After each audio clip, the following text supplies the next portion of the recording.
धतूरे में वो एक सुख है, धतूरे में वो एक आनंद है।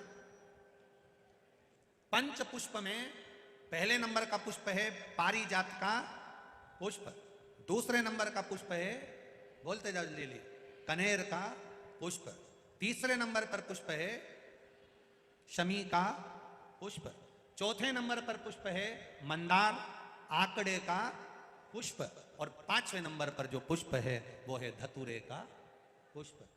अब इन पुष्पों के अलावा भी कई पुष्प देव अधिदेव महादेव को चढ़ते हैं, उनका एक अलग अलग नियम है, पर पंच पुष्प जो पूर्ण तरह से सुख देने वाले, आनंद देने वाले, जो सहजता में आपको मिल सकते हैं, ये कहते हैं। पार्वती याद कर, एक बार मैं गंगा के तट पर बैठा हुआ था, गंगा की धार मुझ पर पड़ रही थी, तब अटखेलियां करते समय जया विषहरा सामरी बारी दौतली और देव ये अटखेलियां कर रही थी। उस समय पर मेरे वक्ष स्थल पर थोड़ा सा जल का छींटा पड़कर वो जल पृथ्वी पर जाकर गिर गया था, उससे एक फल पौधा उत्पन्न हो गया था जो धतूरा कहलाता है। पार्वती मेरे रोग को धतूरा मेरे ऊपर रखकर जल की धार चढ़ा दे, मैं ठीक हो जाऊं। एक धतूरा और धतूरे का फूल, कांटे वाला धतूरा और उसमें लगने वाला एक पुष्प। आस्था चैनल पर आप लोग देख रहे होंगे धतूरे के फूल का दर्शन।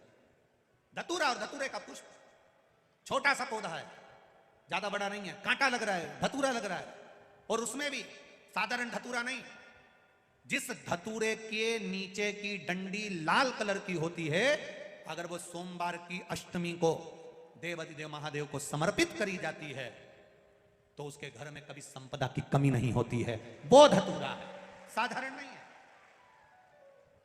धतूरे में भी लाल डंडी, जैसे धतूरा गोल होता है उसके नीचे छोटी सी डंडी, देखा है आप लोगों ने?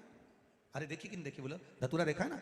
धतूरे के अंदर एक नीचे छोटी सी डंडी होती है, जब तोड़ोगे तो वो डंडी का कलर अगर लाल है, वो डंडी का कलर अगर लाल है, और कभी हम तो कहेंगे जैसे बड़ी बीमारी जिसको हो जाती है, लीवर किडनी कैंसर आदि आदि बड़ी बीमारियों से जो जूझ रहा होता है, प्रयास करो, प्रयास महामृत्युंजय का जाप कर कर, महामृत्युंजय का स्मरण कर कर, एक लाल डंडी का धतूरा प्रयास करना, एक धतूरा मिल जाए या 5 धतूरे मिल जाए किसी भी एकांतेश्वर महादेव पर, जो शिव मंदिर एकांत में हो, जहाँ कोई जाता आता नहीं हो। वैसे तो अब बहुत मुश्किल है कि ऐसा मंदिर मिल जाए जहाँ कोई जाता आता नहीं हो, पहले की बात दूसरी है, अब बात दूसरी है।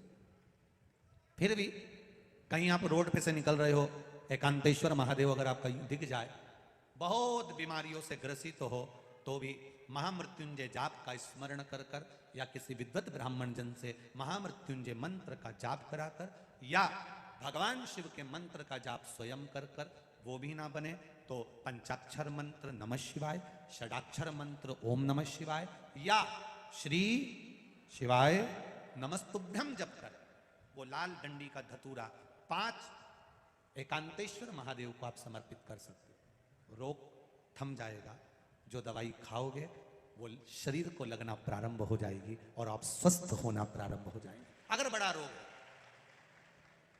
एकांतेश्वर धतूरे का फूल, ये तो धतूरा के बात आ गई। अब धतूरे का जो फूल होता है, धतूरे का जो पुष्प है, उसको 2 जगह पर समर्पित किया जाता है,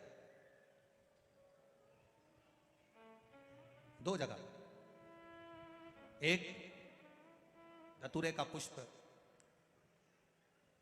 जहां भगवान शंकर का जल चढ़ाने जाते हो, पूजन करने जाते हो, स्मरण करने के लिए जाते हो, वहां अशोक सुंदरी वाली जगह पर धतूरे को फूल को समर्पित किया जाता है। एक दूसरे नंबर का धतूरे का जो फूल होता है, 2 फूल जब हम समर्पित करने जा रहे हैं, तो एक अशोक सुंदरी वाली जगह पर फूल का जो मुख होता है, एक फूल है धतूरे का।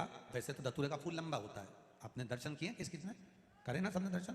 धतूरे का फूल लंबा होता है। अब वो लंबा जो पुष्प है, उसका जो खिला हुआ भाग है, जो खिला हुआ, और पीछे की जो डंडी है, तो अशोक सुंदरी वाली जगह पर जब हम समर्पित करते हैं, अशोक सुंदरी वाली जगह पर जब हम उसको चढ़ाते हैं, तो जैसे ये शिवलिंग है और यहाँ सामने अशोक सुंदरी की जगह है, तो जो अशोक सुंदरी वाली जगह पर हम पुष्प समर्पित करते हैं तो खिला हुआ जो भाग है, जो खिला हुआ भाग है, उसको इस तरह से रखते हैं कि शिवलिंग की ओर उसका खिला भाग जाए, और डंडी का भाग इधर गणेश जी, कार्तिकेय जी और 33 कोटि जो देवी देवता हैं उस ओर उसका भाग जाए, उसका भाग ऐसा समर्पित।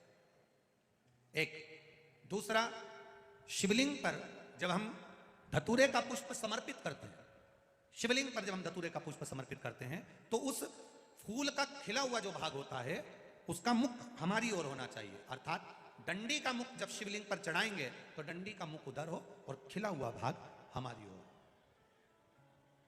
बहुत अंतर है महाराज, जैसे बेलपत्री चढ़ाते हैं तो बेलपत्री चढ़ाते समय डंडी का मुख अपने ओर कर लेते हैं, पत्तियों का मुख उधर कर देते, तो खिला हुआ जो भाग है वो हम अपनी ओर रख लेते हैं। अब कनेर का पुष्प इससे विपरीत में चलता है, कनेर का जो पुष्प होता है उसकी डंडी का मुख हम अपनी ओर रख लेते हैं और खिला हुआ भाग महादेव की ओर कर देते हैं, वो थोड़ा विपरीत हो जाता।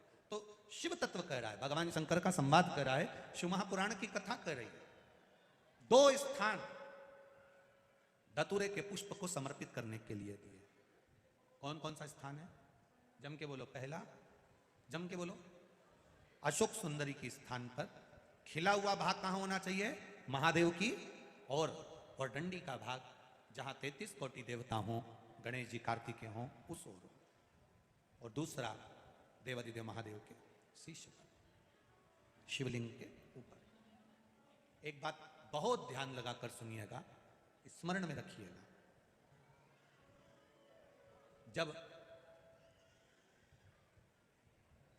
क्रोध की अवस्था होती है, क्लेश की अवस्था होती है, अशांति होती है, तब धतूरा शिव जी को चढ़ाकर एक लोटा जल अवश्य चढ़ा देना चाहिए।